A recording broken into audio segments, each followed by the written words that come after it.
Hello friends, आपका स्वागत है आपके अपने YouTube channel BA point two point education में। फ्रेंड्स, आज हम जानेंगे अधिगम के बारे में। अधिगम क्या है?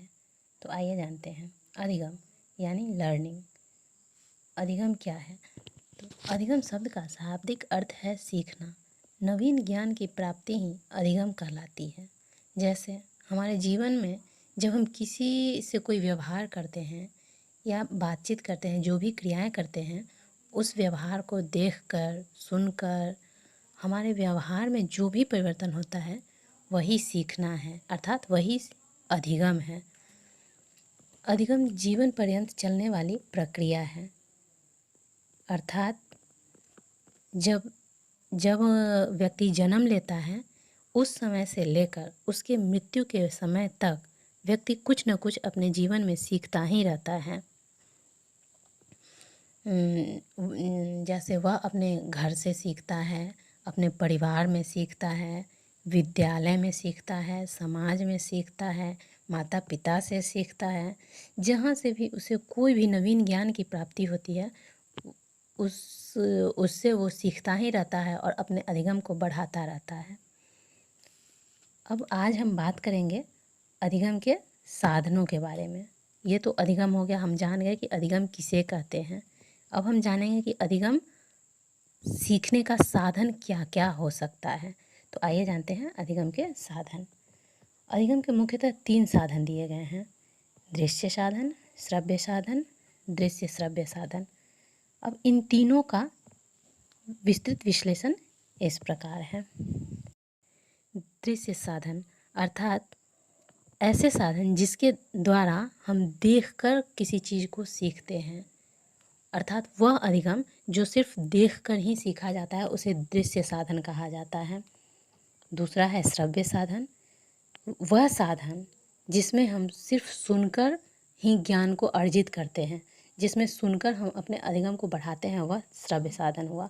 और कुछ ऐसे भी साधन होते हैं जिनमें कि दिखाई भी देता है और सुनते भी हैं, जैसे कि टेलीविज़न है हमारा, तो इसमें हम सुनते भी हैं और देखते भी हैं, तो इसको बोलेंगे दृश्य साधन। तो इस तरह अधिगम के 3 साधन कौन कौन से हो गए? दृश्य साधन, श्रव्य साधन और दृश्य तथा श्रव्य साधन।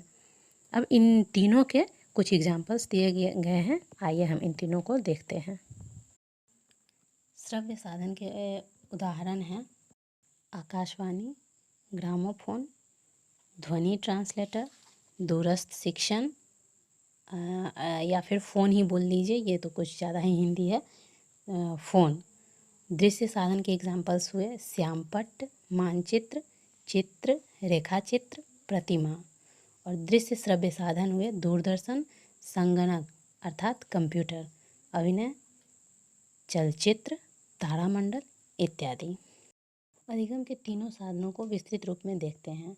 पहला श्रव्य साधन, इसके अंतर्गत आता है आकाशवाणी, ग्रामोफोन, ध्वनि ट्रांसलेटर और फ़ोन।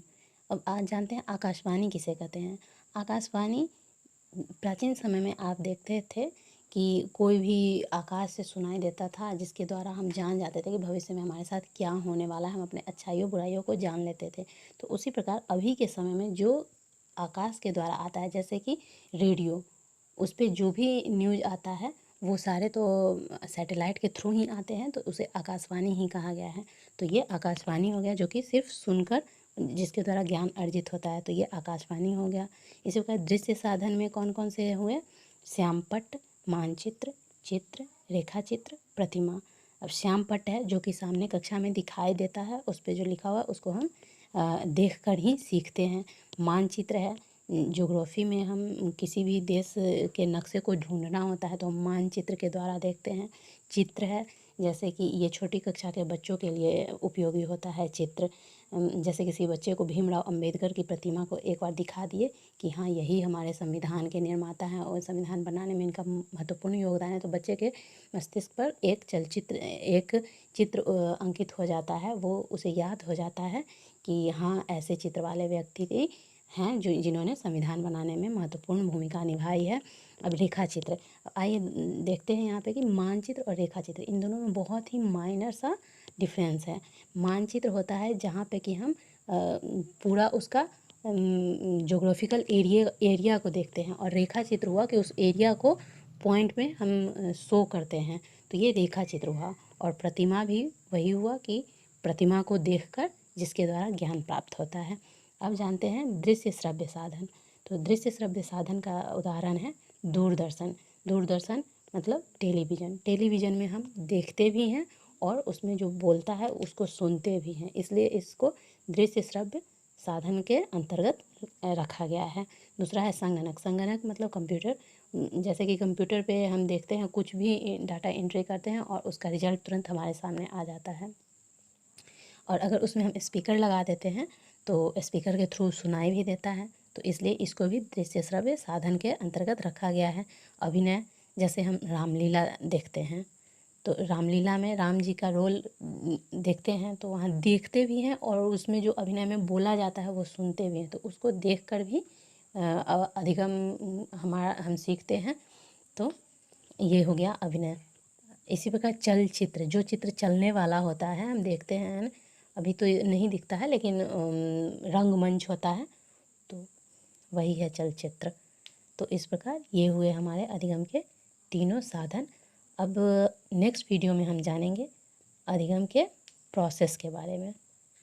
तब तक थैंक्स फॉर वॉचिंग।